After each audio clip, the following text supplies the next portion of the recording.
Howdy, howdy. We are live on a Friday night for another hashtag TQIF YouTube lineup. Your weekly lineup every Friday night, starting off with a live Tex-Trek podcast, followed by some late night fun on Starfleet Boy After Dark. But yeah, before we get to that, we have a new episode of Star Trek Discovery to talk about. Only one new episode of Star Trek this week. Only. Boo.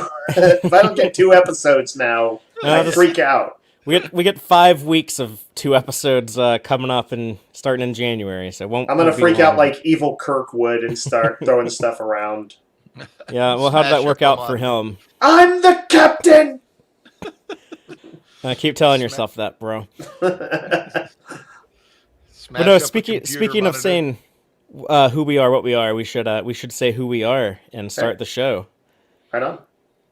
I'm Fatheree. This is Dave. This is Brian. And this is Tex-Trek.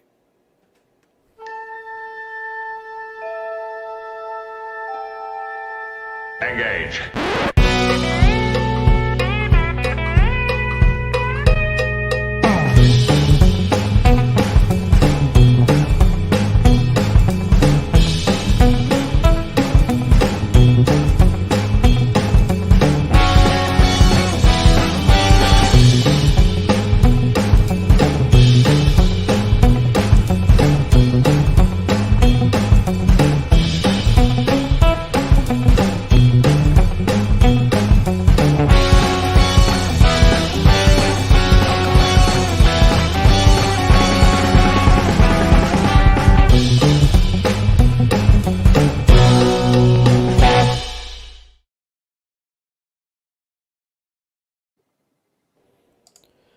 Welcome back aboard the Starship Texas for the 166th installment of the Tex-Trek podcast, the home of Star Trek fandom from deep in the heart of Texas, where we take a deep look at Star Trek old and new, and proud members of the Trek Sphere network.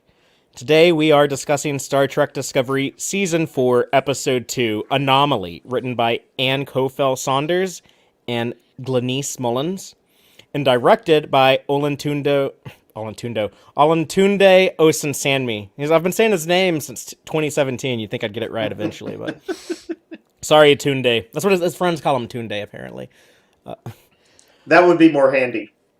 But yeah, this episode's called Anomaly, and I like the episode, but before we get into it, I just want to say I really dislike the name because first of all, it's like a very boring one-word Rick Berman style episode title. I like the more dramatic like TOS stuff, like the stuff Discovery was doing in season 1. Butcher cares not for the lamb's cry, that type of stuff.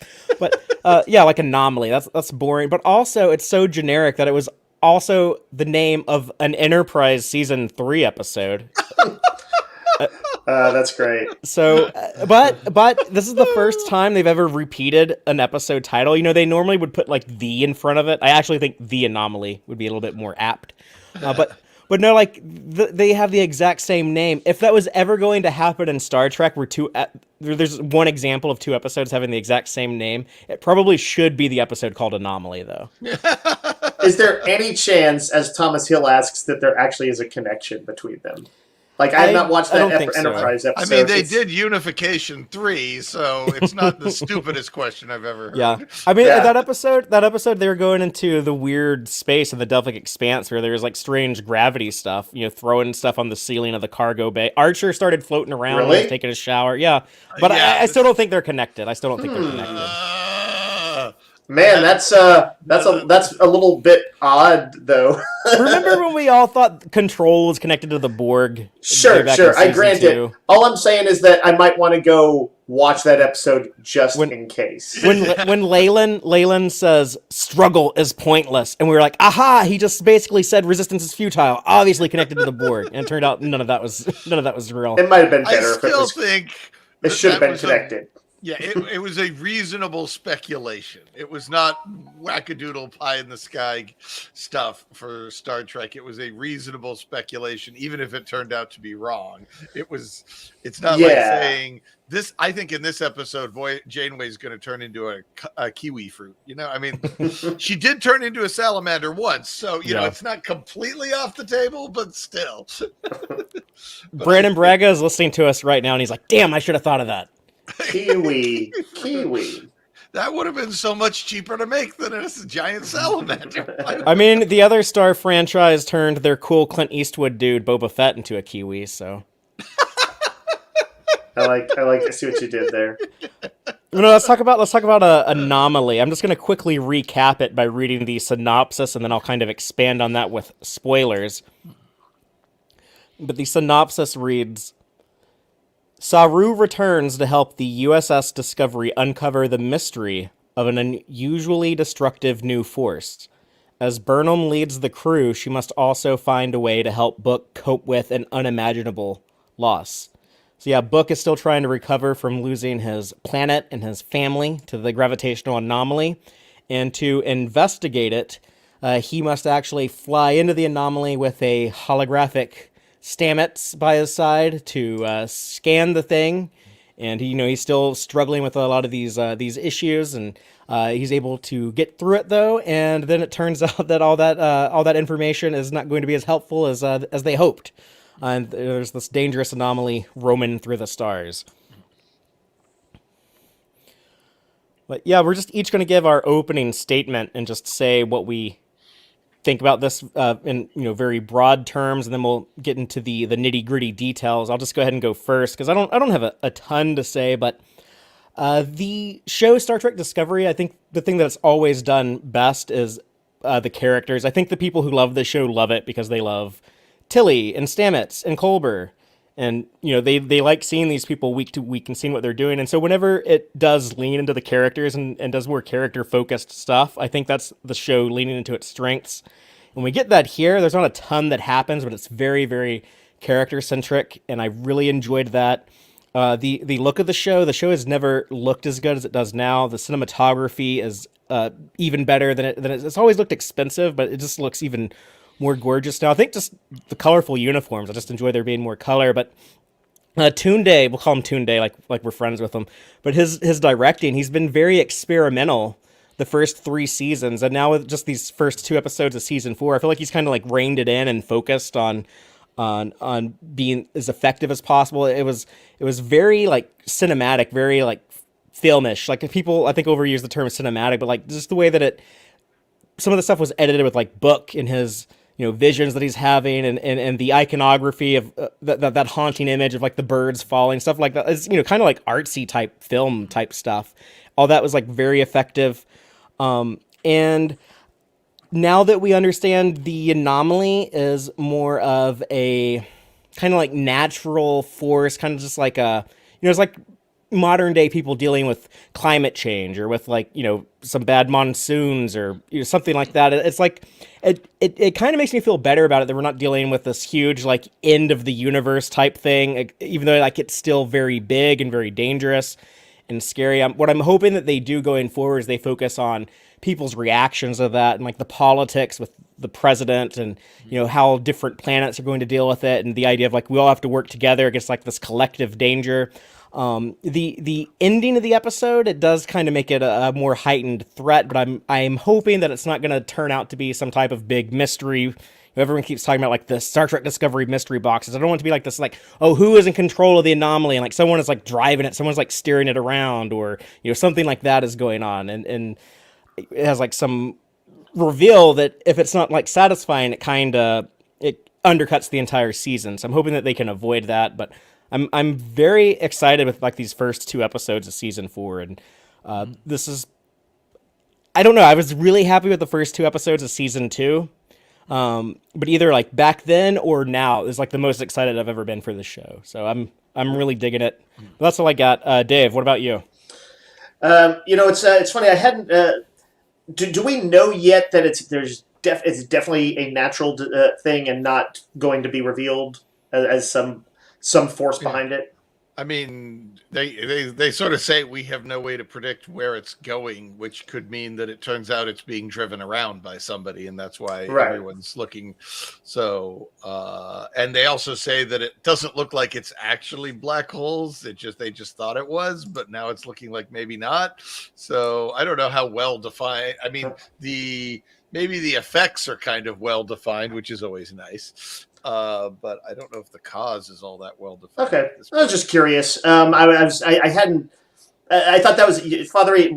The president of Navarre said that there could be civil unrest and stuff related to this. It could bring back, I think, post-burn fears, and I thought that was an interesting point, which does speak to a natural disaster concept, at least initially, of like how we deal with pandemics, hurricanes, things like that. Anyway, but getting to my broader thoughts.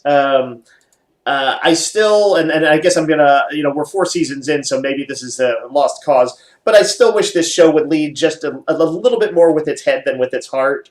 I personally would be much more into it if it did that. That said, I really like this episode. They grabbed me by the heartstrings, which was not easy to do because I did not like the plot point of, was it Quajon? Is that? Mm-hmm. Is that how you say it? I did not like the. I thought that was a cheap plot point. Kind of like a Kelvin-verse style plot point. We need something big to happen. Blow up the planet. But David, again, another pronunciation. Ajala. Mm-hmm. I thought he was stunningly great in this episode. He made me believe it. He took what was, I think, the hollowness of that he seemed to embody in it.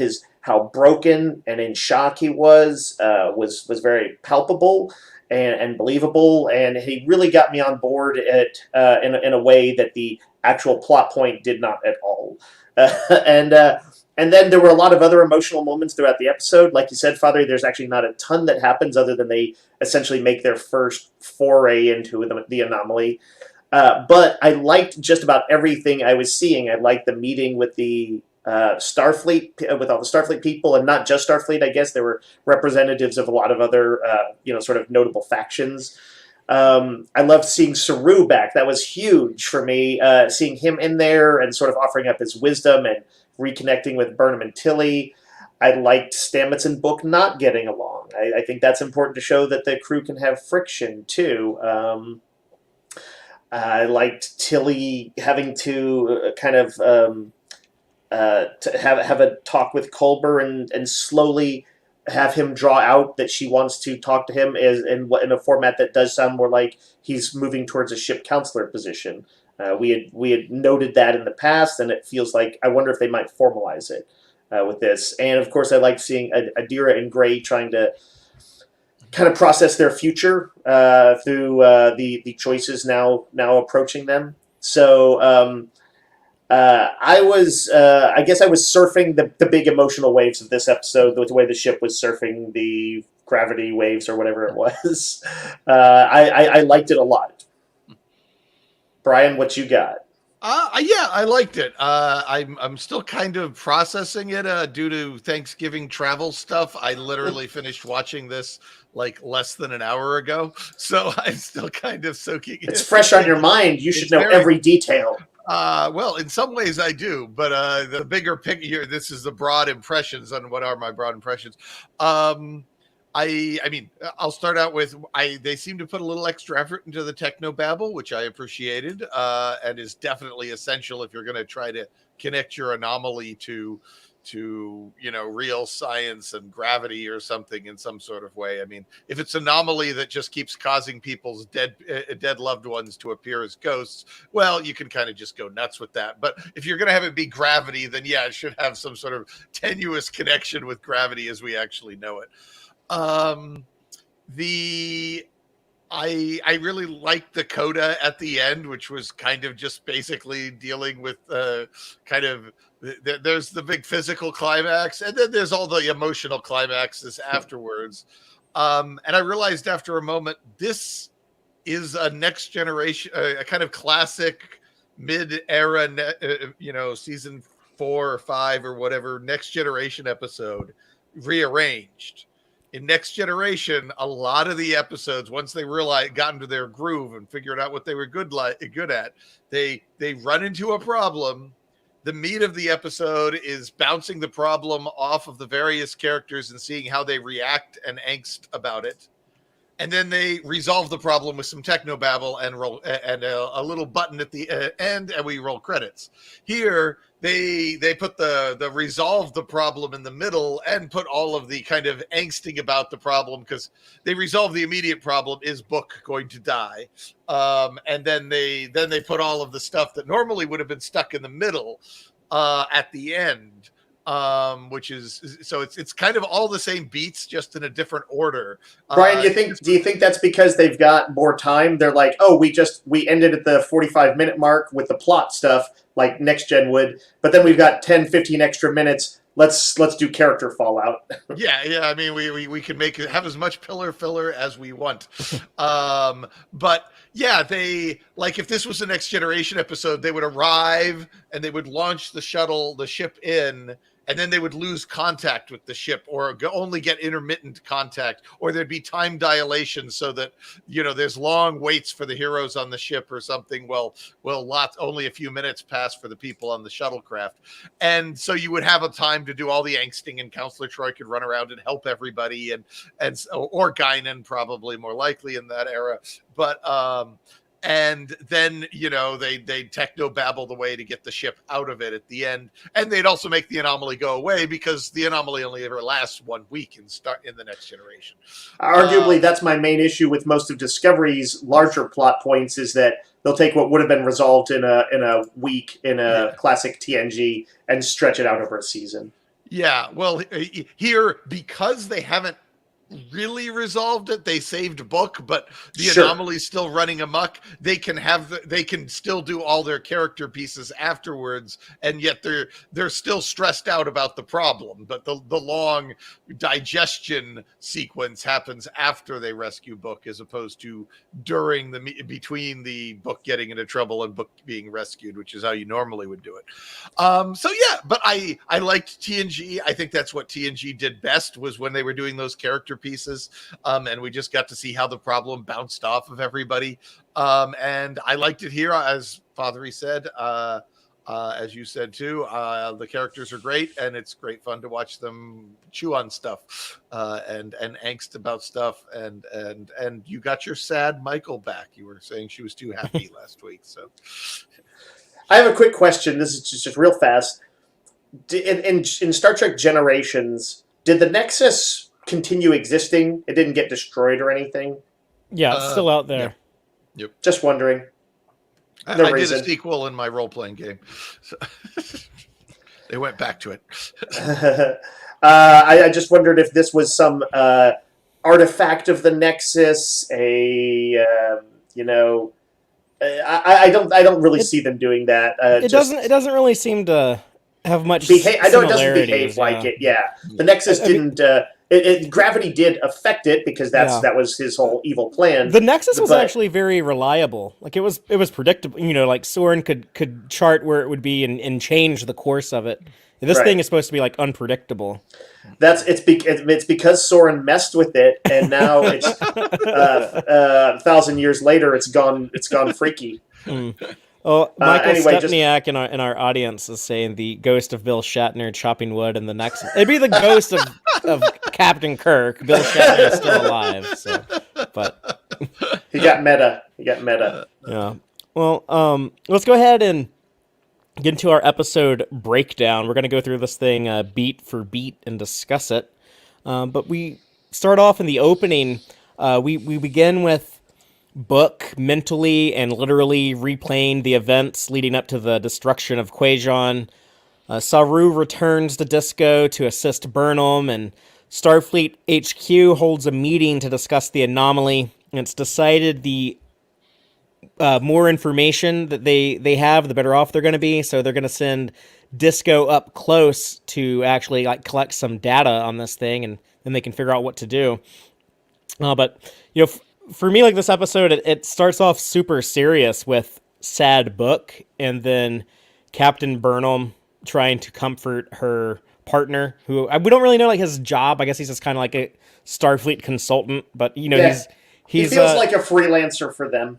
but He's the captain's man. They had this position Yeah. in the mirror universe. yeah, basically. But I felt so sad for Michael Burnham here because she's trying to comfort him, and I've seen this before. This is a fairly common reaction to tragedy and loss when people they get real quiet and kind of zone out, and they don't open up to anyone. They kind of close themselves off, and for me that's always frustrating with people I care about when they do that, because I'm the total opposite. I'm very expressive and love to talk about my feelings, and I notice it more with like men than women, but like a lot of men will get to where like they don't want to talk about their feelings or what's going on, or they tend to be like more private, and sometimes maybe too private, and so like I felt so bad for not just Book but also for Michael for like not being able to get him to open up here, and both of them their performance is so strong. Sonequa Martin Green reminds us why she's the lead of a TV show, and David Ajala demonstrates to us why he needs to be a lead of a show. I don't want to lose him from Star Trek, but I'm saying like he's going to be the leading man in a TV show by the end of this decade. Yeah, no, I gather he's been pretty busy. I was looking up his name the other day, and I saw other stuff he was on. I wasn't paying close attention to it, but it seemed like on at least one of those shows, I was like, he might be the lead on that show. I don't know how he's juggling it, but I've only seen him. He was Manchester Black on Supergirl. Yeah, no, there was some other show. It wasn't. They mentioned Supergirl, but there was some other show too. Anyway, good for him. The line that got to me in this scene, and that I feel like I am closer to Book of the pair of them. I feel like I am a person who tries to kind of hold it in, and so I like the representation of it. At least it felt real to me, and the thing where he's like, "You should go," and she's like, "Oh no," she's like, I'll make time," and he's like, "I need you to go." And he actually kind of actively tells her he can't have her around right now. It was heartbreaking. It was really brutal. Yeah. But it felt real. Yeah. He also needs her to go solve this damn anomaly, because that would bring some sort of sense to this chaos. Why did Quajon get blown up? Well, we don't really have a terribly good answer for that. I don't think that's why he was asking her to leave, though. It sounded like an immediate emotional reaction of, I can't deal with you trying to comfort me right now, or something. Yeah, he wanted to be alone. I've been in that situation, where like someone tells you that. But then we cut from that to the reunion of Saru and Michael, which I felt like they've delivered on the promise initially, where they described Burnham and Saru as kind of like a brother-sister pairing. Before the show had even premiered, writers and producers were talking about that, and they start off as kind of like sibling rivals on the Shenzhou. Yeah. And now like we've seen them like grow to where they are like very close and have like this bond, and it is kind of it happened fun fairly thing organic. to see them back. Yeah, I think it happened fairly organically with that. We've noted sometimes each season they'll try and sort of push Discovery in one direction or another, and sometimes things don't happen too organically. But with some maybe some weaknesses, that actually felt like it kind of did work out sort of like they said it would. Yeah, I totally bought it more than I thought I would, because my fear was that they would somehow like shoehorn Saru into the first officer position, and I couldn't imagine them doing that and not like undercutting Saru, not having him be like, oh, like I couldn't handle being captain, I guess I'm better as being first officer, you should be a higher rank than me, Michael, or something like that. And I was so scared it would be something like that. But the fact that like he's kind of here on like his own terms, or he's like, yeah, I totally could go be captain of my own ship, I just got offered the Sojourner, which there's like the Sojourner is like a name of ships, and like Expanse and Halo and like everything has like a USS Sojourner. But anyways, but it was also notably the Mars rover. Yes. But Saru's kind of like back on like his own terms. He's like, no, like I'm choosing to be here to help you. Right. It felt like a more thoughtful way of handling the difficulties of promotion in past Trek stuff. Where yes, we obviously get the meta thing is that they don't want characters to leave the show, even though they would likely be promoted in a real world setting. And so I thought they found a pretty good balance in here. He's like, yeah, I'm going to accept a promotion for sure, and I'm ready for it. He's like, but right now I want to be your second set of eyes, which I like that as a little sort of metaphor. It seemed simple and thoughtful, and he brought some warmth with his presence just immediately. And it kind of emphasizes his growth. It doesn't undercut it at all. If anything, it emphasizes. It's like, I am so wise that I understand that, maybe the most helpful thing I could do for like my friend, for someone I care about, is to be here by her side and not be in my own captain's chair. Yeah, I had this vague hint. I'm back as the first officer because ship's wise old man is not an actual position that I could find in the roster. He did, although I thought his dialogue was well written in all of those scenes. I did notice he was dropping aphorisms and wisdom and stuff at the drop of a hat in this one. And like when he said something like if grief is if loss has taught us anything, it's that each of us must sit with pain in our own way. I thought that was a nice bit of writing. But then he also says something similar to Tilly later, or just like he seems ready-made to be that wise father of the ship. Yeah, well, that's a way to make him important without making him the captain. Yeah. He's become our Guinan. He just needs to start serving drinks, and No, Culber is Guinan, and you're right though. He also did essentially volunteer himself as first officer, right? I mean, there is has a certain I'm not going to he's not timid anymore. He's going to say like, this is a position I would be well suited for, be second in command of the ship. So that's pretty aggressive for Saru, the prey species. Yeah. So who was the previous before he walked onto the ship in this episode? XO. Some dude who's in the lower decks now. We saw Reese in the captain's chair in the first episode, but I mean, like, everyone on the ship is a lieutenant commander except for, I guess like Stamets and Culber are full commanders, I think, because you can't see anyone's little TRICOM badge, but only captains have like the 4 pips on the collar. I don't know why they don't do that with everyone, but Tilly's a lieutenant, but I think everyone else is like a lieutenant commander or a commander. It could be anybody. So we're someday, years from now, they'll release a deleted scene with Reese in their quarters, getting all pissed off and upset because they're not the XO anymore. Put a whole new spin on things. But we had 2 captains on the ship before. That happened in Star Trek: The Motion Picture. You had, Decker, I guess, even though he had like temporary grade reduction to commander, I think he still probably counts as a captain. And Spock was the captain and XO in Star Trek's 5 and 6. So it's not as weird as you might think it is. And Scotty was a captain as well. Yeah, or rather, weird is normal for Star Trek. So, well, no, in the real U.S. Navy, that can happen. You can have. In fact, it's kind of weird that this doesn't happen more often in Star Trek. Like every commander of a ship is like always like the rank of captain. In the real life navies, it doesn't always work out like that. But by the way, I did notice, speaking of Saru's sort of assertiveness, that he's also, although he's joining them and he's kind of like leaving his role on is it Kaminar? Yeah. Or like not being active participant right now. He said he was, I think, still on like his village council thing, which he can like phone in votes, I think, or whatever he does. Yeah, he's gonna go drop some wisdom on them when they need it. He's got some wise words to say. He's got that little pendant that he wears. It reminded me of Worf's baldric, how he was still able to have this cultural thing. I saw it and I immediately thought, he needs to wear that pin so he can remind everyone that he's an alien. And so that fan sets or QMX will start selling these little Kelpian pins. I'm sure that's even coming more soon. cynical than my reasons. I think it's neat.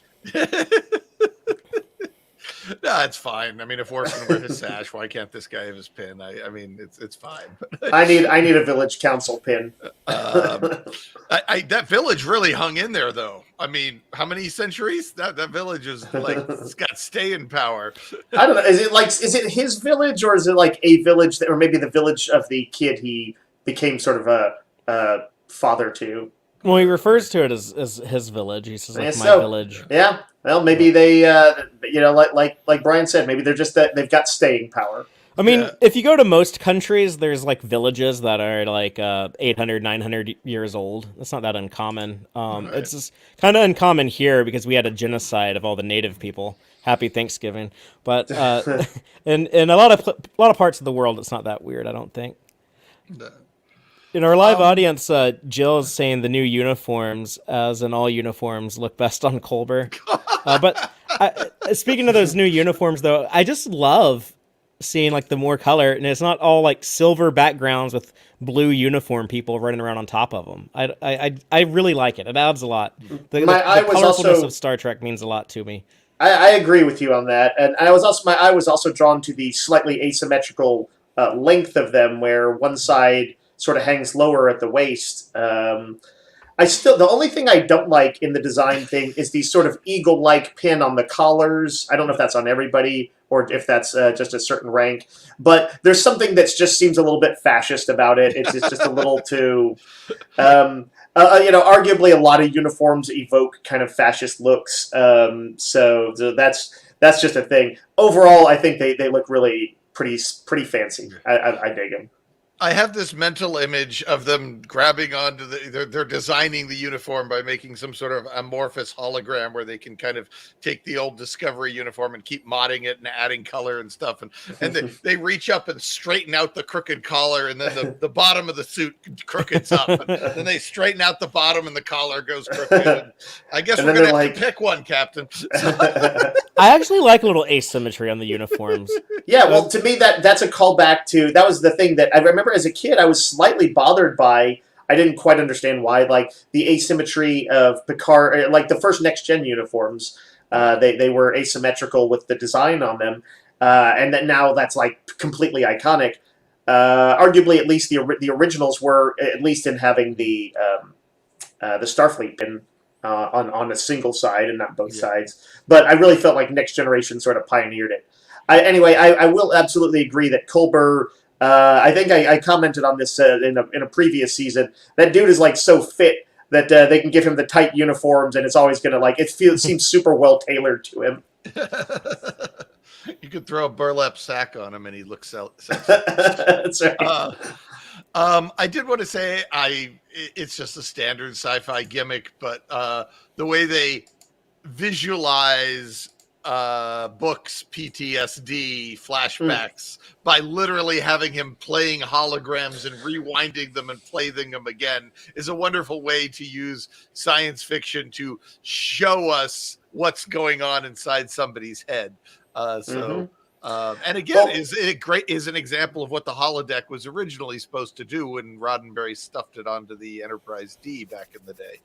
Something else that those scenes accomplished is it reminds us that we are in the 31st century? 32nd century, because they're handling the controls that are kind of have that the programmable matter, haptic programmable matter quality thing going on.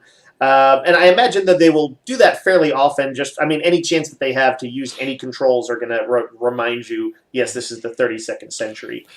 Someday at the season finale, they'll come down to the big crisis where they need to save the day, and they'll show a close-up of a hand, and it's just going to be a toggle switch. And they flip the switch, and whatever happens, and the day is saved. And you're like, where did you get that switch? It's programmable matter. I like those switches.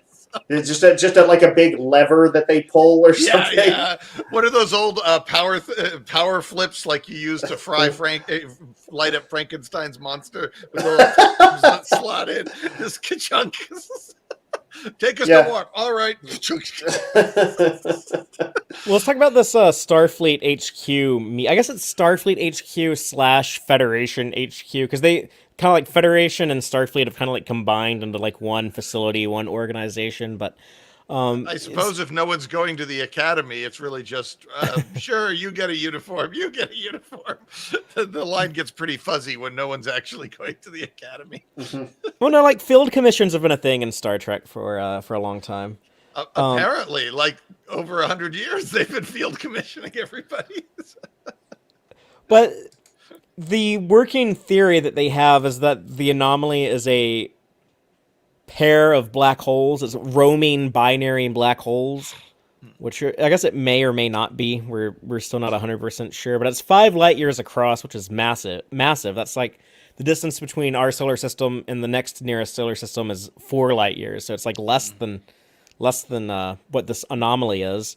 Yeah.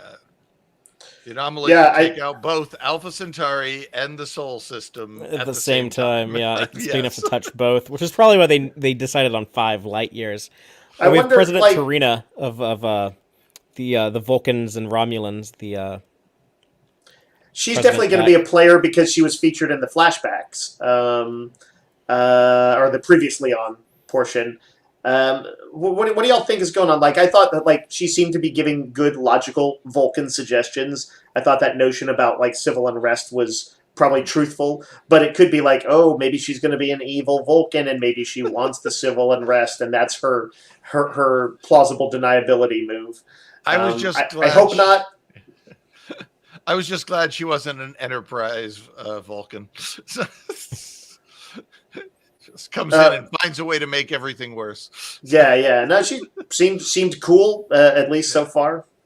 She's like, we don't technically have to help you, but we're really smart, and this looks like a problem that could screw us too. So why don't we work together? And I'm all like, yay! What I liked was Saveru's description of it being like unstable times, and it felt like kind of relatable to the real world, where like we're trying to recover from the COVID pandemic. It's kind of like, well, this is like the next big crisis after the burn, which I would love for this just to be kind of a climate change allegory. I think I would be much more happy with that, I think, than it being like a nefarious plot. So I'm still hoping if they can for that. handle it with some depth, then it's not something that they can that comes down to, we need to fire the thing into the climate change to turn it off at the end.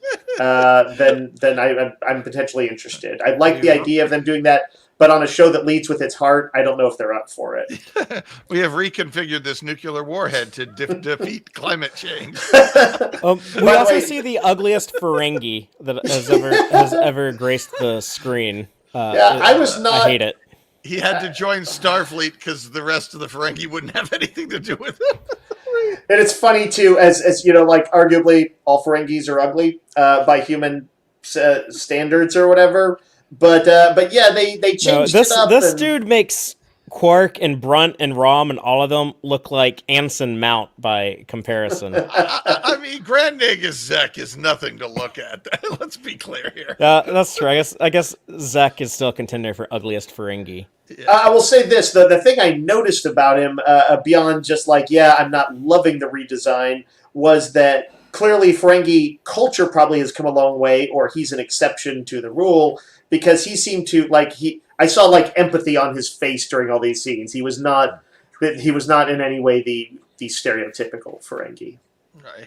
These could have social repercussions. All know the economy. What about? Yeah, that's like it's the meme where I bet he's thinking about other women, and he's like, I wonder how my stocks are right now. So sad. Fatheree, there was an image you showed yesterday yesterday you showed a minute ago that had the president in it, and I was like, oh, she's got some nice boots on. I don't think I'd noticed her during that scene. That's the Starfleet right? president. We also have a couple of other Starfleet captains and what looks like 2 human-looking guys. So I don't know if they're supposed to be from Earth or they could be from some other planet. But they did say that there were non-Federation members here, and we did see Tarina here. So that'd be cool if like Earth was collaborating with the Federation right now too. Yeah. I guess we don't know much about how Earth has been handling things after seeing them in one episode last season. Earth is where the anomaly is going to end up heading before the end of the season. That's very likely. There or somewhere else that we care about. Well, we did Vulcan last time with blowing that up. So now we're back to Earth again, I think. In the comments, Thomas Hill suggests the Ferengi might be mixed with some Reman blood. That's possible, but we also saw a weird-looking Ferengi as a cadet last week. We didn't get like a great look, but I'm guessing that if we see any other Ferengis in season 4 Discovery, they're all going to look like that. It's just the new look, yeah. Yeah. But at So- least you can tell they're Ferengi, unlike the season 1 Klingons. So I guess they say it hit Qui-Gon, and now it's it's going to enter this other star system. So the anomaly is definitely moving faster than light. Right? That's as basic. They even call they must be. I In think order for it to be any type of legitimate danger, any type of like scary thing, it's going to have to be moving faster than light. Or else Yeah. it's going to take it forever to hit the next So- star system. this being Discovery, I don't expect them to really pay much lip service at all to. I don't know that. about that. I would disagree with that, Dave, because these 2 episodes of season 4, they've actually really leaned and like talking like real science stuff more than ever before. So I think they've actually kind of changed their approach on that type of stuff. I mean, like, its speed and stuff seems like it's like such a basic thing to mention about it. Like if they said it's moving at warp speeds, that's that makes it particularly dangerous. Like that's a very easy thing to mention and weird almost not to if it's moving that fast. Because, but like Star Trek, I guess, has rarely done that. A lot of times it's like, if we need it to get to another system fast to be a threat, it's going to get to the other system fast to be a threat. I mean, there's a precedent in Star Trek: The Motion Picture. They make a big deal about V'ger moving at warp 7.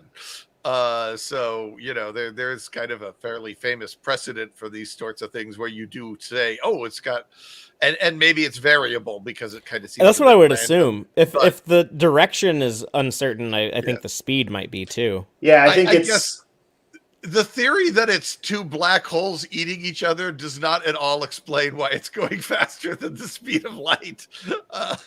So that it does seem like that if they're going to pitch that theory, then somebody should ask, but why is it going faster than the speed of light? And they should go, I don't know. At first I thought, okay, the black hole's just sitting there and it's sending out these waves that are somehow magically going faster than the speed of light. And they just don't know where the waves are going to hit next.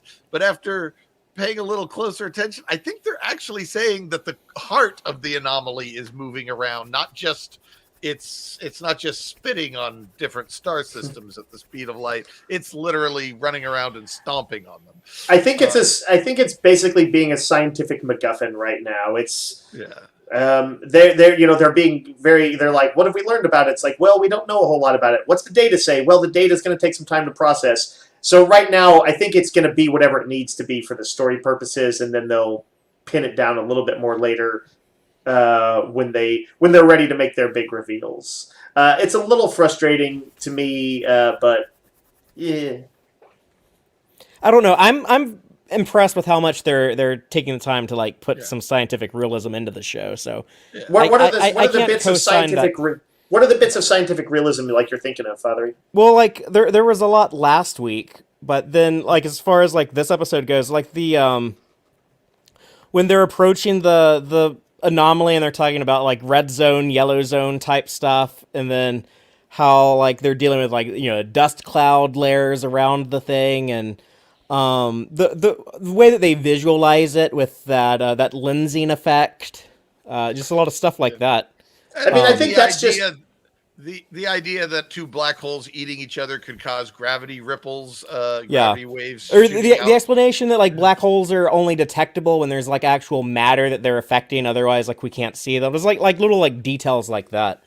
Yeah, I mean, it's not super scientific, but compared to compared to typical Star Trek, it's definitely on better than most. How it's handled most of the time. And that's not just on Discovery, that's on like all 800 episodes of Star Trek. And I would certainly say better than Discovery's mean thing. The reason I bring up the FTL thing is because they kind of seem to have covered most of the other bases sort of with their explanation. And that was the one thing that they didn't cover. And it kind of stuck out to me because they more or less I didn't have a lot of other questions about this thing besides that one. But so hopefully they will address that particular issue one way or the other. Fatheree, among the images you screen capped is one of Saru putting his hand on Tilly, a small gentle pat on the back, or just kind of a comforting thing, and I thought that was a very sweet gesture. Yeah, I love that this weird strange alien hand is like we as the audience like view it as like something like warm and comforting and not cold and strange. But we do need to move along because we're Sure. really behind schedule. Let's do it. But the opening title sequence, we didn't have time to talk about it last week. When we finally get to that after they jump to the anomaly. So I want to point out like some of the changes that they made. Was Blue Del Barrio's name is now in the opening title sequence. So I thought that was like really cool. And I don't know how many high budget TV shows that are on TV right now have a trans or non-binary cast member in the main cast. So I think that was really cool to see. They added some weird, I don't know if it's like programmable matter unfolding effect or something like that. But they also show like a destroyed planet and Thanks, some just like, what Book wanted to see. some weird black hole gravity type stuff. Yep. And they've also like replaced all the images of the Discovery with the 32nd Century Discovery A refit. Yeah, with the detached nacelles thing. Which I've really disliked more and more. I really this is definitely my preferred version of the Discovery. I like it. I don't know that it's a preferred version for me, but I think it's very cool looking, and it definitely says in a very quick visual way, 32nd century. Yeah, Oh, and, I like and it. Sonequa Martin Green is a producer in the opening title. We mentioned that last week, but I just wanted to call attention to it again. But Dave, tell us what happens when they arrive at the anomaly. Right, so the only way to scan the anomaly is to send Book's ship into the belly of the beast. Michael is unsure if Book is ready to fly such a mission, but he's determined to go, and he is honestly the best pilot for the job. In sickbay, Adira, Gray, and Culber discuss the plans to create a physical body for Gray. So this is the first time we see Burnham's quarters, like Captain's quarters. She's finally like not rooming with Tilly anymore. So I thought that was good that they did that. But what I really liked about this is when they're talking about, okay, so Detmer is going to take Book's ship into the anomaly, and you know Book is like, no, hold on, like I want to do it. But the way he doesn't call her out on the bridge in front of her crew, he's like, can I speak to you in private, Captain? Right. I thought that was so cool that he had like that level of respect. And that, It's like, yeah. We know he's in a state of shock, but it does not break the fact that he has like this.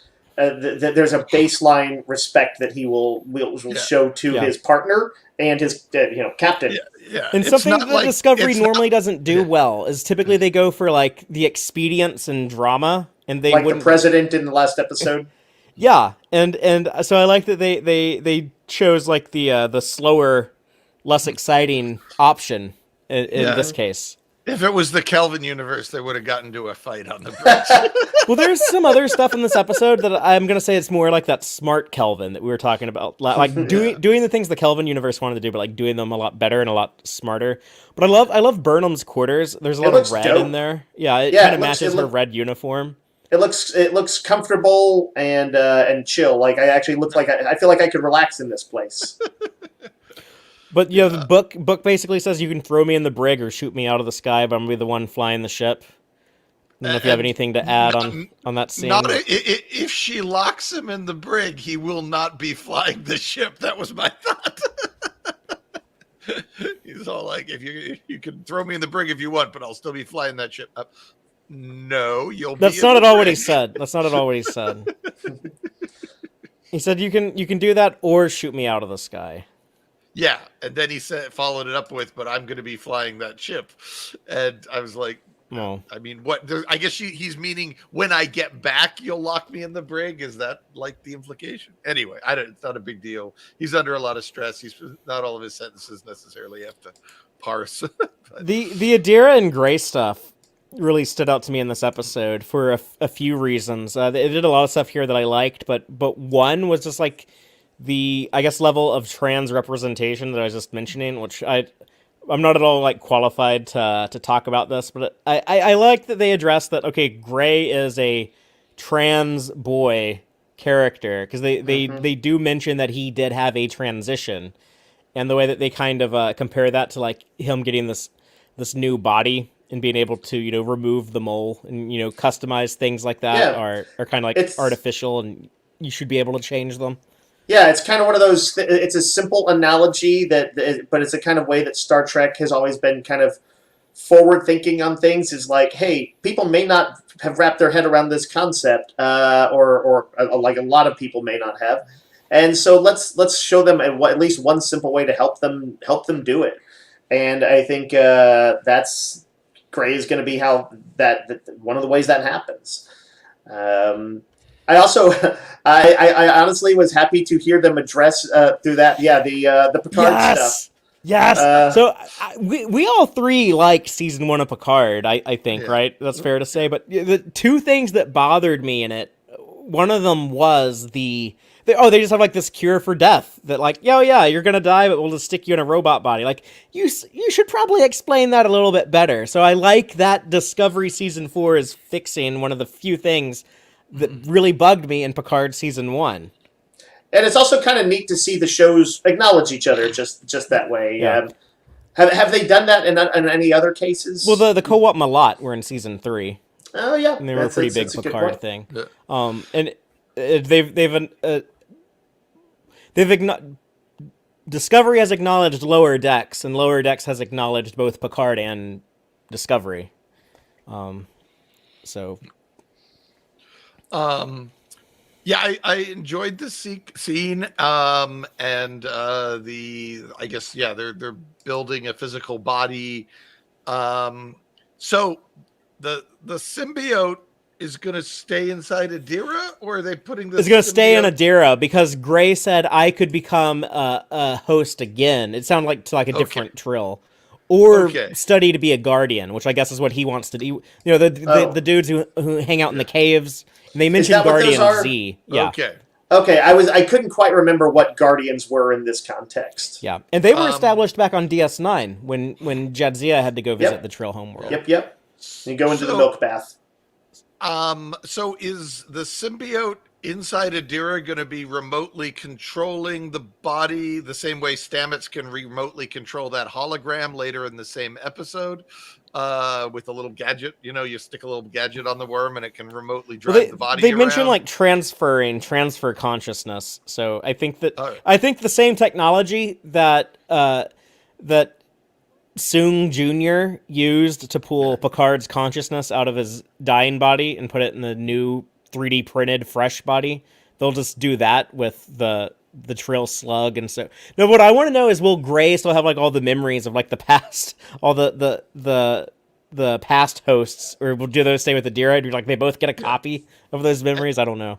Well, and if they're just making a copy of Gray's memories from the symbiote and attaching them to this constructed body, does that mean that the head Gray doesn't actually go away? Because there's a copy of me walking around over. They got to control X instead of control C. They're gonna control X.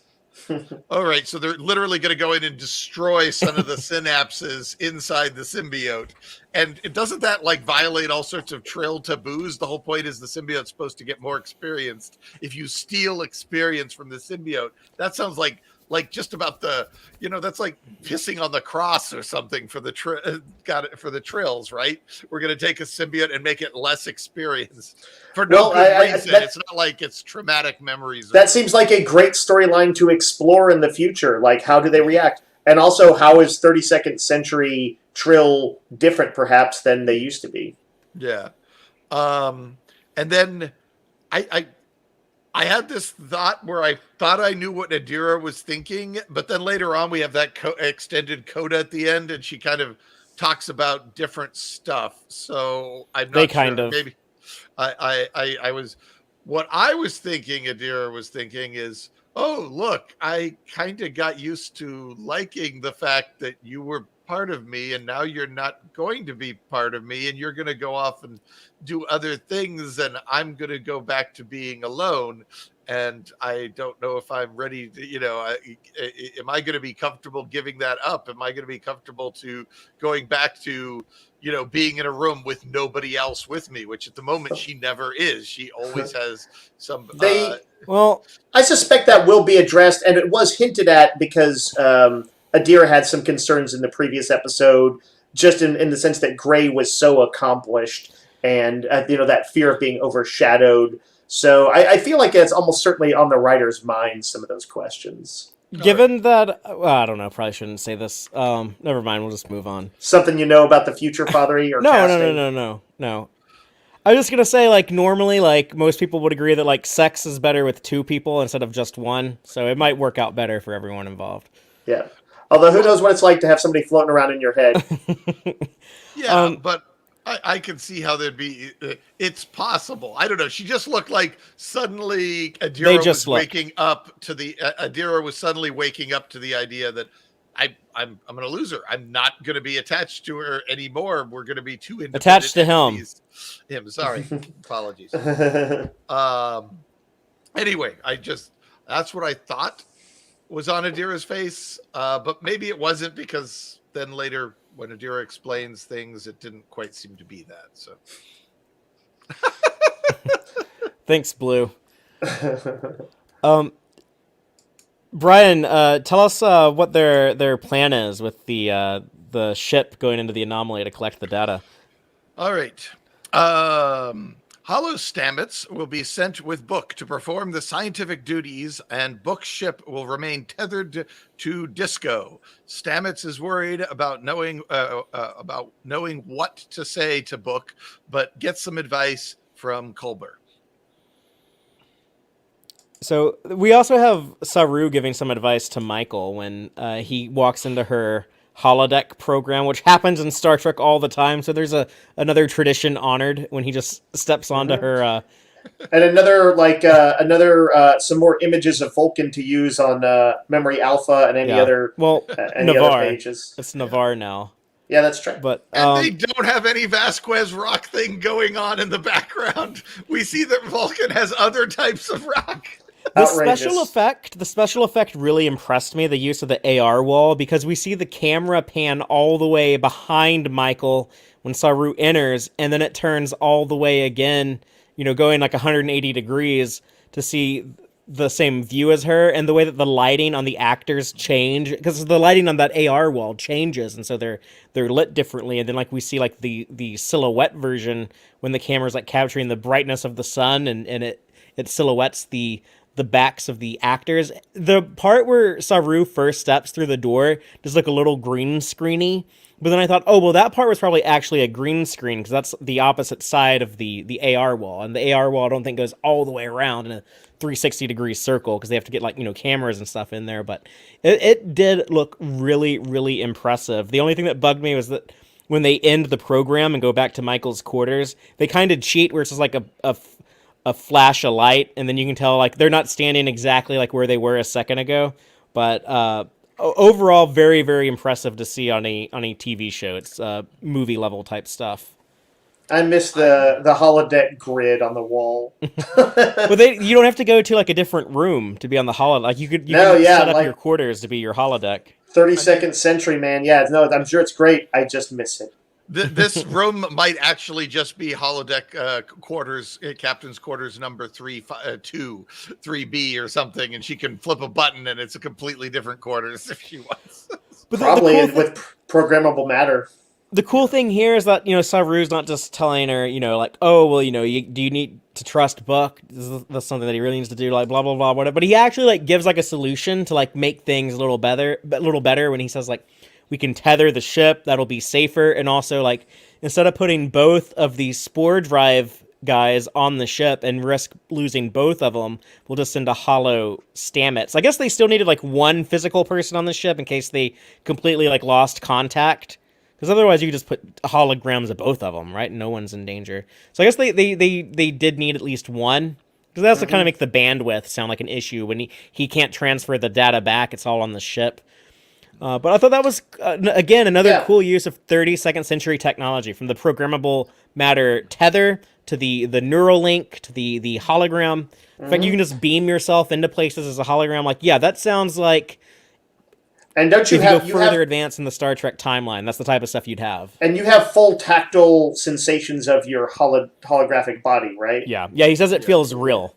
He was surprised how real it felt. But yeah, jumping back briefly to Saru's suggestion, I like that he's not all just like, like fortune cookie stuff or something like that. That he has this is a practical suggestion, Yeah. and immediately establishes kind of his use to Burnham. I really liked that. Yeah, and that's when she says like, "I'm really glad to have you back," and it's like, yeah, that was a great moment to really pin the tail on the donkey of how cool it is to have Saru back. Yeah. Pin the tail on the Kelpian or whatever. Yeah, Michael and the gang come up with crazy, insane, dangerous solutions, and then Saru comes along and finds a way to make them safe, so that or at least safer. Father, they pinned the threat ganglia on the donkey. Okay, pin the threat gangula on the Kelpian. And then there's more cool character stuff with Stamets and Burnham. I like that they acknowledge like Stamets was really pissy with Burnham at the end of season 3 when she like wouldn't let him go rescue his family when she kicked him out the airlock. But they set up like, oh yeah, Stamets kind of feels indebted to Book. We think that he's jealous someone else can use the spore drive, but no, it's like he kind of felt indebted to him, and then he's like, I have no idea what to say to this dude. His whole planet just got blown up. And I thought Culber gives good advice. What did you think when I was dead? And Stamets says, that's not the same. I lost one person. He lost every person. But Culber says, well, grief is grief, and just follow his lead, and you'll see what you need to do to help him. Thought that was really cool. Yeah, Culber, they need to make him like ship's counselor as well. I think he is, because Tilly basically asks set up an appointment with him later in the episode. Yeah, but he also puts band-aids on people, space band-aids. So he's kind of McCoy's role. McCoy was kind of doing both, really. That's true, but I do like I like the idea behind Troy's position. And that you would not have to put Band-Aids on people because being a counselor should be a full-time job, especially like in such a tight-knit, high-stakes, expensive, group, with like a very, prototypey starship and all that. So it's not going to bother me if he's doing both. It really wouldn't. But it would be weird to kind of transition him out of his field of, medicine to a psychological field. But I like the idea of since I felt like Troy in a lot of ways never kind of got all the better story, many great storylines on Next Gen. It'd be interesting to see if they could pull it off with a new counselor. Doesn't have to be Culber, but there's at least the opportunity because I think he's handling that counseling side well. I think what you're saying makes sense. I rationalize what I'm seeing is that it's a crew from the 23rd century when ships generally didn't have a dedicated counselor, and they're still awkward about. Tilly's all like, well, I maybe need some counseling, but I'm not crazy. Honest, there's all that awkwardness that that we have today, and apparently is still a thing in the 23rd century. And so they skipped over the 24th century where we could have the shrink on the bridge and everyone's fine with talking to her. And then Starfleet has been on some really hard times. I think if Starfleet making sure every ship gets a psychologist is probably not top of the agenda when you don't even have Starfleet Academy. Yeah, I think that's a good. The fact that they're rebuilding it will make it pretty decently plausible for them to have Culber doing a little bit of extra stuff. So sure, I'm down with it. Yeah. They skipped the psychology, the dedicated psychologist era of the Federation. So. Right. And Culber's like, I took a course. Yeah. I love the idea of Grudge doesn't like holograms, and it makes sense because the way that he explains it is because she can't smell you, so she doesn't trust what she's seeing. It's like, oh yeah, that sounds like how animals would react. Like dogs and cats would be freaked out by. It was a holograms. nice little touch. Yeah. Now, does Grudge go on this dangerous mission with them? Because Book says, "Let me get you secured," and he walks to the back of the ship. So I was like, did he just put the cat in the closet in the back of the ship, or did he actually secure the cat? They mentioned this in a previous episode. I forget what was going on, but yeah, he had to go do something dangerous in the ship. And he's like, she's secured, or she's in a stasis. Yeah, thing he put her in a little safety. Cabinet. I mean, I think it's one of those that realistically, it's it feels like if he cared about that animal, that he's being irresponsible, and but for show reasons that it's cool to have a cat roaming around on your bridge. I I'm gonna kind of look the other way on this one and not worry about it too much. They've also like taken the cat off of the ship. Yeah, Like I when they think had Tilly cat sitting. right. I think again when it's convenient or when there's a fun scene to be had out of it, but they're not going to want to every time he goes off on a mission, which is going to be a lot, to be like, hang on, I got to go take Grudge off again. I think it'll be just more fun, more expedient for them to have a established protocol that Grudge can be pretty safe on the ship. Yeah, I guess I assumed that I missed the line. I just assumed that Grudge was back on Discovery and that they don't need to tell us that every time. It could just be something that's inferred by whenever I do something insanely dangerous and I have the opportunity to drop the cat off on Discovery, I will do so. And that can just be a standard protocol. He's secretly, we're going to find out he's secretly hoping for Grudge to die so he can collect the insurance money, just like he did on his nephew and his brother and the whole planet. He's making out big. That's why he's mad, because the insurance company was based on the planet and they got destroyed also. That makes complete sense to me. See, he's called Book, but his full name is Cook the Books. Jeez. But this is when we get into like the heart of the episode for me, which was again kind of out of character for the Discovery that we've known for the last 3 seasons. It's kind of a slower, talkier thing, but the real meat of this one is 2 dudes sitting side by side in a spaceship, going on a little mission together and just talking to each other. But initially Book is very standoffish. He says, "I'll fly, you scan." And we have the awkwardness of Stamets trying to figure out, and again, it's funny that Stamets is in the situation, whereas like someone like Culber, or probably even someone like Tilly, who is like a little bit more sensitive and empathic, would probably be good at this. But Stamets is, he's kind of known for being like, he's kind of an asshole sometimes. So it's like, oh yeah, like I'm kind of not good at being nice to people on a normal day, on normal circumstances. Like, how the hell am I supposed to be comforting with this extraordinary circumstances? And doesn't Culber say something like, "Hey, you're better than you think"? It's a nice, sweet thing to say to your partner. But yeah, like absolutely, Stamets is a handful sometimes. He's already butted heads, I guess, with what I can't say her name, the engineer lady, Jet Reno, who we'll see more of later in the season. She wasn't able to make it to Toronto when they first started shooting early last year, so don't expect to see her in like the next couple episodes. But eventually, like she didn't go up there until May, so she was there for like the whole second half of the season. She's in the same stasis booth as Grudge. Oh no, the ship's gonna get in danger. Put the cool engineer in the stasis booth.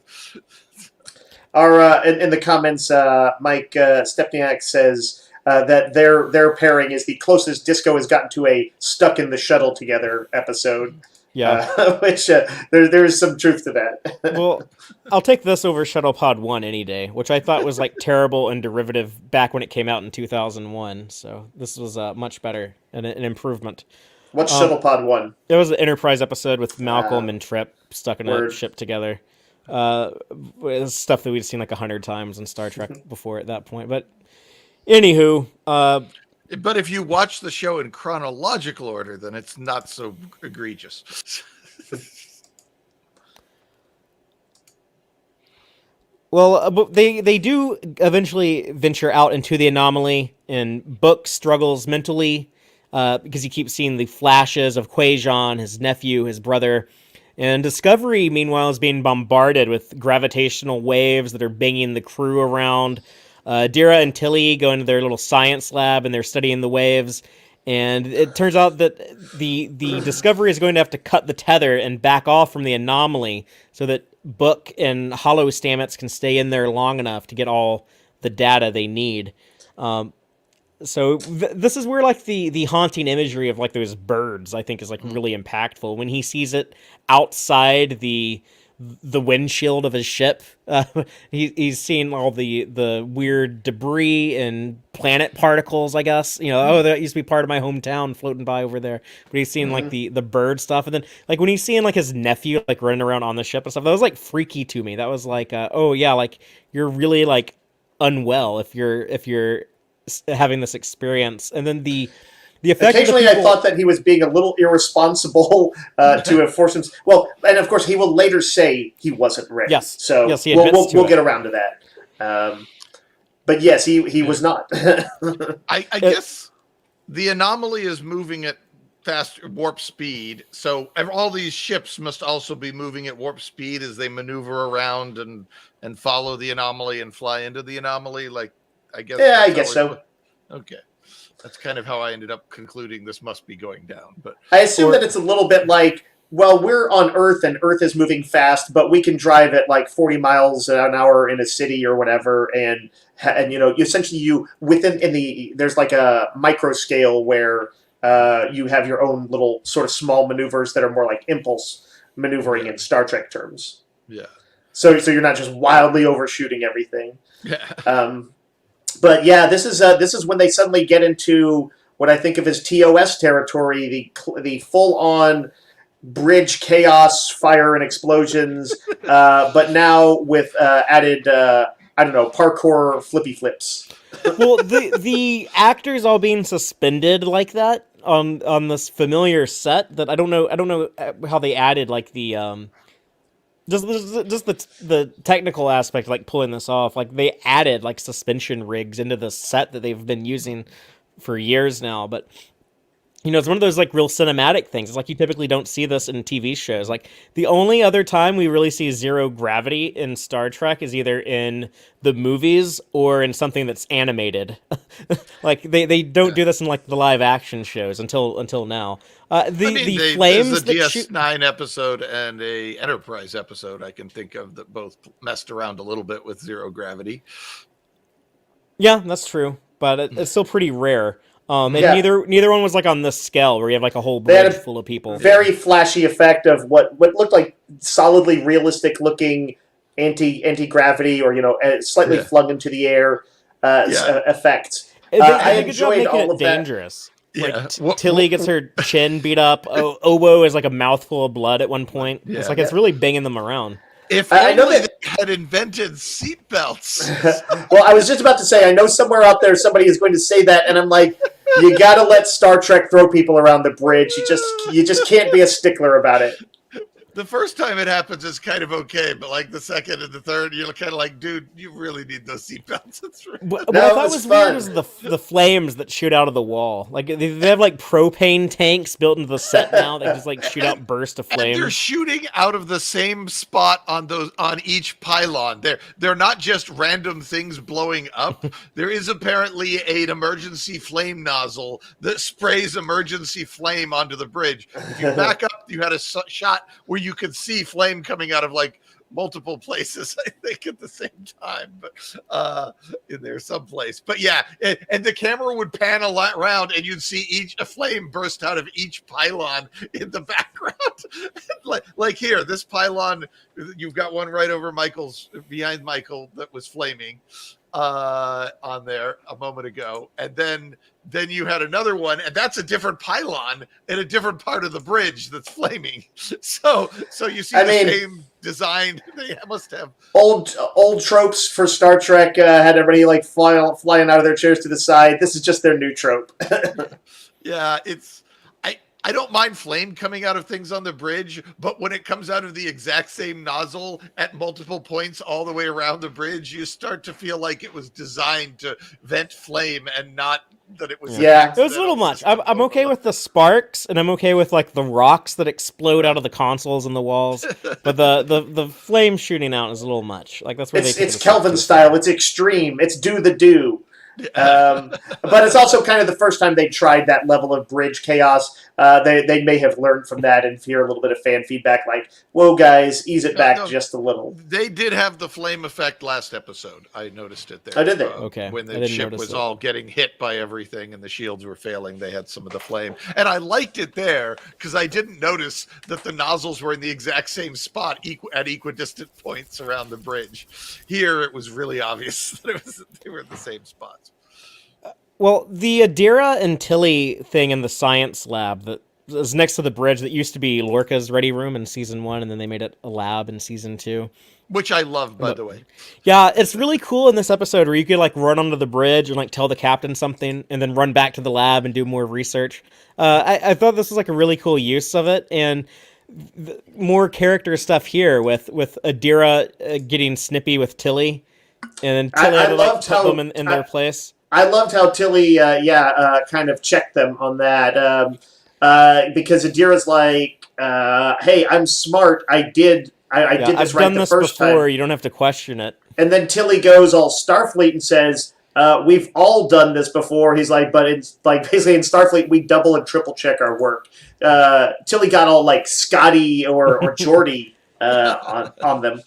I don't think anyone in the Kelvin universe triple checks their work, but but this isn't the Kelvin universe, so I was fine with it here. But and Dr. Colbert, you know, was giving Tilly some advice when Tilly was like, "Oh my God, I'm Stametsing. I'm going full blown Stamets." I like that Stametsing as a verb that they use. Again, you know, as all the strong stuff in this episode. It's all, you know, the character centric stuff. You know, like a Stametsing. Like I understand what that is. Like if someone in the original series was like, "Oh, like I'm Suluing," I would be like, "What's that? Are you running around with a sword? Like what does that even mean?" Like that's funny. I actually did not notice her use that term, but that's funny. You know, but I guess you couldn't do it with like with Bryce or Reese, because like they're not very fleshed out. But they are getting more to do, and we see Bryce do something in a moment. Yeah, Bryce gets to hang 10, baby. Essentially, like Adira and Tilly, like they figure out a way to predict the waves, and they're coming like really random intervals, like, you know, like 2 minutes and 34 seconds, another one like 40 seconds after that, and another one like, you know, 4 minutes after that. So it's like super random, but they're able to forecast it on the Discovery, but not on Book's ship. Right. Yeah, they have to do the number crunching and stuff on Disco. You know, it's kind of techno-babbly, but that's okay. I don't particularly mind that style of techno-babble. It essentially motivates dramatic things. Yeah, and they try to do like a cool visualization in a dramatic moment later with that. But I guess the important thing here is that Burnham has to decide, you know, do I cut the tether? Do I trust Book to complete the mission? Because they establish the urgency of this. You know, it's going to be weeks before they can try this again. The anomaly could, you know, go destroy more planets before then. So they really need to get this data now if they can. Right. Can she trust him? And she decides, yes, I'm going to cut the tether and let him try to do this. The tether being, you know, like a very sort of metaphorical thing for both the you know, physical action of the interaction between these ships, but also the way she's feeling about Book, whether she can trust this person who's arguably, per his own thing, was not ready, but she had enough faith in the person that he was that I think that he could pull it off, even maybe perhaps not being fully ready, and she was right. So yeah, she had to stop being a helicopter parent. And, well, Dave, do you want to tell us what happens? What happens next? Yeah, right on. Sure. It's the Disco crew has figured out that Book has to ride one of the waves out of the anomaly. Burnham's able to coach Book through it and get him and the data back to safety. Pretty straightforward. Yeah, they had to do 2 attempts. You know, Book messed up the first time, and then they're only going to get one more shot at it. I thought all that stuff was kind of structured well. The science here gets a little loosey goosey. Like she's got to like feel the waves on her hand and then tell him, you know, when to hit the gas basically and go. Yeah. But the way that you see it, you know, if you described this to me on paper, I'd be like, that sounds dumb. But, you know, seeing it play out, I thought it looks cool. Yeah, it's sort of, I feel like, you know, I'm sure that like fighter pilots and stuff have some things that's like the swell of like an air current is, you know, like the precise right time when to do some action or another, and they understand it and they know how to do it, and it's hard to explain that or visualize that in a cinematic way. And so I think, you know, something like that, an instinctive thing that you get from the literal physical, you know, interaction with the environment was showcased in that scene. Yeah, again, I don't know how, you know, it's a little goofy maybe, but I thought it was pretty cool. It I was at felt least tense. Yeah, it was at least a good example of why this morphing control board would actually be useful. Because Mm. most of the time I'm kind of like, I mean, you may change it to be your buttons instead of someone else's buttons, but then it'd be pretty much set unless you wanted to bring up a different set of buttons. It wouldn't be all like fluxing around and stuff. So this would be a case where the fluxy around stuff actually made some sort of sense. Didn't they surf a subspace wave in that Next Generation episode with all the environmental piece on warp drive damaging the environment or something, Yeah, don't they? yeah. That was the episode with like Alexander where they see like that animal on the school trip. It was like that puppet Yeah. that shows up somewhere Oh, else. But no, there's that one too. Yeah, I was thinking of the they're one surfing subspace waves on that. Yeah, that was a deliberately planned surf. I was thinking, I think it's Force of Nature, the one where the subspace warp drive is damaging the environment. The Enterprise gets stuck in some sort of weird thing, and Geordi has to rig up the warp drive to act like a surfboard and surf the ship out of the anomaly. I really liked Um, Adira and Tilly's explanation of that, by the way, when like Adira does like the little like whistle sound effect with like gesturing like the hands to show like the wave. I don't know. I just thought that was the stuff that like if actors tried to do that in like Berman era Trek, like they would have gotten yelled at. Like everything had to be like super serious and straightforward, and you don't ad lib anything. And I would like for some fan edit to, by the way, overdub the Pulp Fiction surf music the instant the wave catches them. Yeah, is that what Bryce was jamming out to on? I'm sure it had to be. I love Tilly 4. Earlier on, when she's at the end of her conversation with Saru near the beginning of the episode, Tilly says, I don't know, she says something, but she says it in this really goofy voice. And that's at the end. That's with Culber. Oh, okay. It's right. Yeah, that's right. I love that line, that little moment where, again, it's just not something you see in Star Trek is people doing funny voices like that. It feels like the actors getting to be more human. Maybe they ad-libbed it, maybe not. I don't know. But I'm pretty sure they did because it was kind of fun. I liked it too. Yeah, I did question. So they can transfer data back and forth enough that Stamets can have this whole interactive hologram, but they can't send any of the data back to Discovery. Yeah, it's like they only have enough bandwidth for one or the other. You're asking too many questions, Brian. Pipe down. Maybe go into the video game settings and tune down the resolution so that you have more bandwidth to send to the other data. So like Stamets is looking at everything and it's all blocky and low res, but at least they. But I also think Stamets didn't want to like leave Book early because he's seeing firsthand like this guy is he tells Burnham he's like he's gonna need like some more help if you want him to like catch one of these waves. So it's probably for the best that like Stamets, stayed there by his side, and even like they highlight Book's isolation, largely self-inflicted isolation. We see when he won't open up to Michael, but here, where he's losing it, he's seeing all this weird stuff that's not real. But he's like, I'm all alone. Like, you're not even here with me. He says to Stamets, and you're just a hologram. I'm literally like a man floating around in the ship by myself, probably about to die. And Stamets has to like reassure him, like, no, like you're not alone. Like, we're here to help you. And I liked that stuff. And then when he kind of opens up to him and says like, how much, how thankful he was for what Book did, how that hurt him, it made him feel so useless when he couldn't save his family, but someone else did it. And Stamets has promised, I'm going to figure this out. We're going to stop this anomaly. I promise you. I want to see them continue that, and I want to see there be more of this relationship between Stamets and Book going forward. Yeah, I agree. Although I kind of liked it when they were fighting too, so... Yeah, but there's an arc within this episode. They don't get along at first, and by the end they do. It is like that old TV trope. Two people locked in the freezer overnight, and they don't get along, but they talk to each other. Well, I just hope that in the future that although they may have a closer bond, that Stamets does occasionally revert to his asshole self.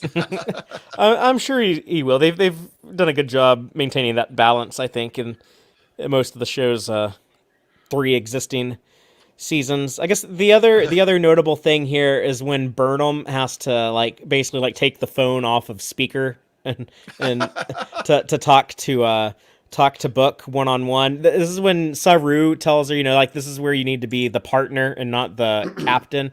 I'm like, Saru, like, why do you have relationship advice? Like, how many relationships have you been in? Like, but I mean, he does give good advice, so you can't deny the results. But yeah, this is where Book kind of first starts to confess to Michael, and he says, his problem is that like he keeps replaying this stuff. He because he has regret and he feels like he should have known, as an empath, he should have felt something with the birds. He should have known it was a weirder thing. He should have took his family up in his ship with him. And so he's blaming himself, and it echoes, Michael at the beginning of the episode. She's still upset about the 3 people who died in the shuttle bay last week. And she's had to, process that and be like, like it's something you have to forgive yourself for. You're not to blame for that. So yeah, it'll be interesting to see how much of this is like season-long thematics, or whether that will continue to be a thing. Definitely something to keep an eye on. I think it's a good. I think they're handling it well, pretty well so far. And because it is Star Trek Discovery, that when they do get Book out of the anomaly, and Saru tells Bryce, I hope we all have such good life-saving hobbies, or whatever he tells Bryce. But the whole bridge, like, claps for Bryce. Like, that was a good idea, Bryce. So it's like, yeah, so like that Discovery thing where everybody has to clap. But I think it's very much just an acknowledged thing among the crew that we clap for lots of people, Yeah. for lots of things. They need to do one where it's a joke, where, like, the captain, like, Tilly, the captain tries to throw Tilly a surprise party, and she drops the cake, and then everyone claps. Just to kind of make fun of it a bit. Oh. They need to, kind of, hang a lantern on it and say they're very aware of how artificial the clapping is. But I don't. This isn't as mean as it sounds. But I often describe Discovery as like it's like the touchy-feely show. Everyone cries, everyone claps, like they'll like run up and hug each other because they're able to tractor beam a ship out of orbit or something like that. But like with these celebratory moments, I think a lot of this is like the people who really love the show, like they really plug into this stuff. Like they like seeing everyone being like so supportive of each other. I usually do too. It honestly feels less like of Discovery's era and more of like a Next Generation or further one. That level of sort of support and dropping the sort of quasi-military formal facade to just be like friends who are like, oh hell man, you just like you scored. It's a future I think a lot of contemporary audience members want to see. Yeah, well, it's like, what if you did not have to have your humanity drained out of you with, like to serve in the military? What if you could be allowed to enthuse and, and that kind of thing? And because Tilly got that advice from Culber, she high fives Adira to congratulate Adira, and like it made Adira's day too, because now Adira's like, oh, Lieutenant Tilly likes me and thinks I'm smart and useful, so I feel good. I saw in the comments they've been talking about like whether Book would have had any time at all after the birds to get to potentially rescue his brother and the kid, and I think that realistically it doesn't seem like he did, and that's it's just the way that his grief isn't, he's not being rational about it. I think he's being irrational. Yeah. But I think also he probably is wondering if his empathy could have picked it up before the birds, too. Yeah, and I think if you want to be technical about it, he actually did have plenty of time, because all he had to say is, like, computer, beam up Leto and Akeem, and they'd be on the ship with them. So. Just because you see a bunch of birds falling out of the sky doesn't immediately say, oh, I've got to immediately evacuate anybody I care about from this planet that I happen to be flying on. Yeah, no, it's ridiculous to blame yourself, but I could see him, being in that situation. Well, yeah, especially with the nature of his abilities, his connection to the world. Anybody might be irrational about their grief. People do it all the time. But I think his alien qualities might be why it's overwhelming him that much. But for now, he's made a friend with Culber. They bond over arm tingles that you feel on the spore drive. Or you said Culber, you mean Stamets. I mean Stamets. That's it. But speaking of Culber, I do like that when Stamets disconnects the neural link and is finally like just unplugs himself from the stressful situation. Like he needs a hug Yeah. from his partner. Just like I would immediately, think like, he embraces. would. He was just in a very tense situation. Yeah, but this is like the good stuff. Like this is like like you call it like the touchy feely Star Trek Discovery. But I like it. I like the stuff. It's Well, the stuff that as an '80s kid who was like trying to is sometimes critiquing Next Generation for being a little too touchy feely. I would later go back and look at it and be like, wait, don't I want people? Like, isn't this what we're talking about now? That toxic masculinity should be kind of like just removed in favor of a more open masculinity, and that you could hug somebody after and have a cathartic moment and not feel that you're in some way, I don't know, showing weakness. So, And I mean, I think we have to give points to Roddenberry. I mean, these days it's kind of fashionable to point out all the screw ups Roddenberry made, but that was something he insisted on being part of the Next Generation. Was this? Yeah. This idea that people were much more open about and had more emotional intelligence. I think that's the technical. or emotional maturity. Yeah, definitely, for sure. Brian, do you want to tell us how the episode ends? Okay. The episode ends with Tilly telling Dr. Culber she needs some help coping with recent events. Adira and Gray being cute and happy together, and Book finally opening up to Burnham. Oh, and the realization that the data Book risked his life to collect is utterly useless when it comes to predicting the course of the deadly anomaly. It can change course at random. Nowhere is safe. Bump, bump, bump. Then we get the scary music at the end with the Mm-hmm. big black hole thing. I did think, I was like, Tilly's really confident for a bunch of data that she admits she really hasn't looked at yet. So are they saying that Discovery is in the middle of that all those layers of gravitational distortion? I think it's near the not in the middle. I think it's like parked on the outside. So I wasn't parked sure in if that front of was that felt almost like artistic license to me to like show us this is a big scary Sauron's eye kind of thing, and just like then it was almost more, I don't know, like a metaphorical image or something like that. I don't know how literal it was meant to be. Yeah. I mean, that was because I was like, I think they're just saying Discovery is parked in front of the weirdness. Yeah, that's exactly how I pictured it. I could easily imagine casual viewers assuming that Discovery is in fact trapped in some weirdness and she thought she escaped, but she has not escaped.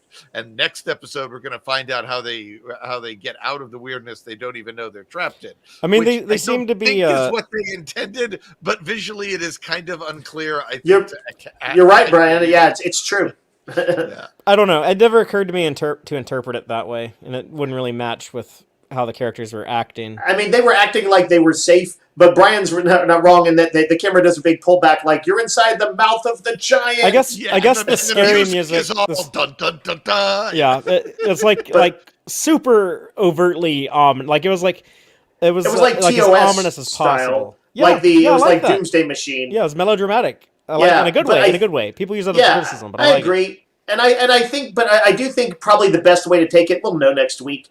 But the best way to take it would be that's a metaphor for the threat level that this thing possesses. Having also we now learned that they cannot predict its movements and all that stuff. Yeah.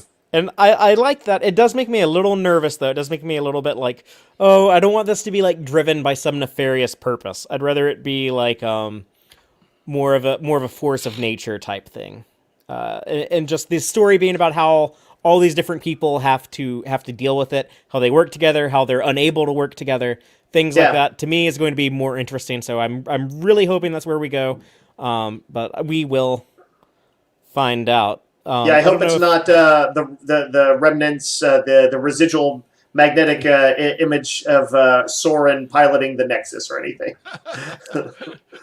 Well, the Tilly and Culber moment, that's where you were mentioning, Brian, how Tilly was talking like a silly voice when when she's like, "I'm gonna go dig sorry. into that data," and That was it. yeah. I think they were ad-libbing because then Wilson Cruz says to her, "Okay, go save the world," and she's like, "Oh, I will." But I think like if they were writing the script, they would have had the character be like, "Okay, go save the galaxy" or something else. I think just Wilson Cruz is on set saying like, "Go save the," because that's more of like a modern day person would say. So I think that might have just been the actor ad-lib, but who knows? I guess. Well, we could probably ask one of them at some point. All Treks, though, even if it's in the far-flung future, cannot help but reflect modern-day tropes and stuff. So, you know. And then, the Adira and Gray moment, not really much to say about that other than they seem happy. And the Book and Burnham thing, that was like the big one for me. When Book finally does, no pun intended, but like he lowers his shields, he lets Burnham in, he confesses, yeah, I'm not in a good state of mind, I'm seeing weird shit. I shouldn't have been out on that mission. That was incredibly, irresponsible and dangerous. And he finally like allows himself to like cry and like show his vulnerability in front of her, and she's there to comfort him. I thought all of that was very beautiful. I sort of wish that was the last scene because it was sad, and I like a sad ending. I think I would have preferred a sad ending over a dun dun dun ending, but I didn't mind the dun dun dun ending. But I don't think you could have done the dun dun dun ending and then cut back to. No, that would have felt awkward. You'd have to do a little rearranging. But yeah. I did. But essentially, I agree with you, Fatheree. Excellent scene. Another David Ajala killed it scene.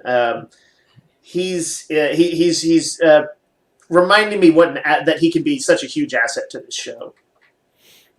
Well, either of you have any thoughts on this ending or any final thoughts on the episode at all? Because I think I've said my piece about everything. Just the observation my wife made that Stamets turned into Rimmer from Red Dwarf. He was this snarky hologram with no social skills. And I was like, oh my goodness, he is. He's absolutely Rimmer. I'm a little worried about the anomaly as a plot point because that's the kind of thing that often will end up being a bit of a sticking point for me with Discovery is their meta plot stuff. But I'm not too worried right now. They've got time to show me what they're doing with it, and right now all I can do is compliment what I thought was really an excellent episode. Yeah, and if they keep handling it the way they handle it in this episode, I'll be thrilled. I'll be over the moon. So I'm only worried because of they've burnt me in the past, and I'm going to say worried all the way to the very season 3. I was really digging the second to last episode, and then the finale let me down hard. So I'm not going to be able to breathe until we get to that finale. Until the season finale, but I hope for the best. So and if I end up not liking it, oh well, it'll be February and Picard season 2 will be going, and then Strange New Worlds in the spring. So there's plenty of Trek to enjoy. So I'm not too worried about it, but yeah, I would love for them to do it right. All right, Father, you want to hit us with some Gorn eggs? Sure. So these are all of the Easter eggs, in-jokes, and continuity connections I found in this episode that I thought were worth mentioning. The first one is that when Saru reunites with Burnham near the beginning of the episode, Burnham mentions that he's been offered the command of the USS Sojourner. Just wanted to point that out, that that's a new Starfleet ship that we have a name for. That's an old word that means traveler, I believe. Yeah. A sojourn is like a journey or a voyage or something like that. Yeah. See, also, by the way, it could be named. Well, there's a famous, I think, abolitionist named Sojourner Truth. Sojourner Truth. Well, that wasn't her real name. She made that up to be her name, but right. Well, whatever the case, it's a fantastic name. Yeah. I'm saying like she chose that because that means like I'm like the truth traveler. Like I'll go around and tell you the truth. Yeah, and I suppose that it would actually be interesting if the ship was named as much for her as it was the idea of a journey. But yeah. Well, in sickbay, when they are discussing the new body for Gray, Culber says they're using the Soong method. That's named after the cyberneticist Alton Inigo Soong. also played by Brent Spiner because he plays all the Soongs in Star Trek. But yeah, the son of the original, well, I guess not the original, but Noonien Soong. And the Golem body that they're talking about, that's what we saw in Star Trek Picard season 1. On the holodeck program, we see the cliffs of Surak and Lake Huron, I think that's how you say it. But that was obviously Surak, the father of Vulcan philosophy, but Lake Huron was mentioned by Tom Paris to Tuvok in the Voyager episode "The Disease." That's the one where Harry Kilm is having relations with that alien woman that's causing problems. But Paris was just talking about how, like, oh yeah, their environmental controls are really cool. You can make your quarters feel like Lake Huron on a spring day back on Vulcan or something like that. Tuvok is like, that's dumb. I don't need that in my quarters. I just need a desk and a bed or something like that. And so we actually get to see that in somebody's quarters. Yeah, so that is kind of cool. As far as like riding the waves, Bryce mentions that's how they would kite surf back on Monarch 4. Monarch 4 was a planet mentioned in the original series episode, The Empath. That's when Spock says to McCoy, this woman we see laying here in this black warehouse, because it's season 3 and we have no budget. But she looks harmless, but so do the sand bats of Monarch 4 until you get too close. They look like rock crystals, but then they strike you when you get close. This is a very boring episode. I love the original series, but this is one of the unimpressive season 3 episodes. Deep cut reference. Is she lying on a giant agonizer? Yeah, that's what it looks like. Okay. I just noticed that. Those are all the Gorn eggs. I do have some subspace transmissions I can knock out real fast. But we did ask people to tell us how they felt about last week's episode, Kobayashi Maru. We had some replies on Twitter. Michael Stepniak says, the best disco since season 1, listening to the podcast as I clean my apartment. Near the 137 mark, you discussed the crew's acceptance of Adira and Gray's invisible relationship and the show's unique politics of vulnerability and emotion. And I'm just like, right on, nailed it. Michael, I want to know what you thought about that type of stuff in this episode, because I think we get another dose of it. Triangulum Audio Studios said, I thought it was great, conveying hope while simultaneously drawing me into the thrill of Trek. The spandex scientist said, I liked it, way more than all the other Discovery season premieres. Feels like the show is getting the voice it needed. I was not a fan of the disaster that was at the end, didn't need that to be that intense, but I am hooked, and I want to see what's next. Jude Beacom said, frozen methane pulled in from a system's Oort cloud. Gravitational lensing depicted the way modern telescopes see it, matching speed and rotation to achieve a synchronous orbit. Did Disco hire some new science consultants this year? Because that technobabble was delightful. Jude, I think they're using, I believe her name is Erin McDonald on Discovery, and Mohammed Noir.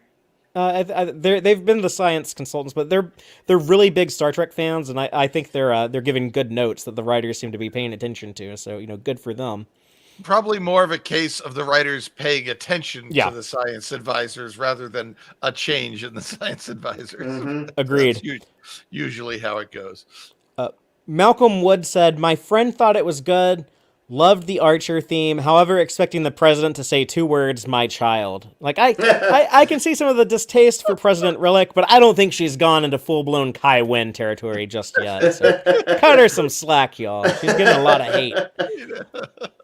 Then on YouTube, RBA1225, are you like a robot or something? That's a interesting username, but he sounds like my a Star blinking Wars headset. droid. I am the only robot in this room. Oh, okay. But RBA1225 says, I just thought, what if Saru ends up as captain of Voyager J? Yeah, I think I mentioned that last week, but I mean, they do need a captain for the Voyager J. Saru's like, oh yeah, like I'm being offered captaincies and turning them down for now. But if they do that, though, if they put Saru in the captain's chair of a different ship, they're going to have the same problem again next year. Like, how do we get Saru back on Discovery for season 5? So I don't know. Yeah, you start off by blowing up his ship and having Michael save him. You could do that. That would be an kinda option. makes him look like an inferior captain if he immediately gets the ship blown up. But Yeah, it'd be hard to do that right. You'd have to have like whoever blows them up be like a very respectable force to reckon with. And then I maybe think we'll throw in a line about it being salvageable, a la Defiant from First Contact. the last one we got a comment on YouTube from Red Ketchum said the guy from the station in distress, Nahus, reminded me of Veer from Babylon 5, Lando's assistant. Yeah, if you've seen Babylon 5, you know who we're talking about. But I had to reply that Veer was much cooler than Commander Nahus. I think we can all agree on that. Great character. I think they were kind of maybe thinking Veer, but they did not cast anyone with his skills.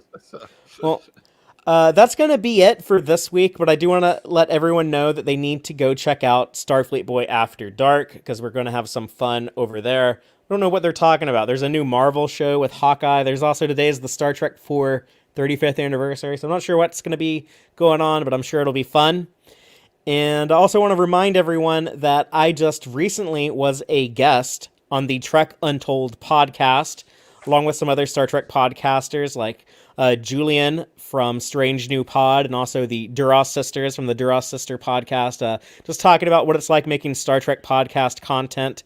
A really fun roundtable discussion. I recommend people go check that out and check out those other content creators. They're great. That was the Trek Untold podcast. And that's going to be the end of our show. We'll be back next week live on YouTube, 7 p.m. Central, Friday night, to discuss next week's Discovery episode, Choose to Live. And as always, these podcasts are available either late Sunday night or early Monday morning to listen to, wherever you get your podcast. And until next time, as always, live long and prosper, y'all. Listen to the Tex-Trek podcast through Apple Podcasts, Google Podcasts, Spotify, or at tex-trek.com. Like us on Facebook at facebook.com/tex-trek, and follow Fatheree on Twitter at TXTrek. Please support us by liking our videos and subscribing to our channel on YouTube. Thank you and take care.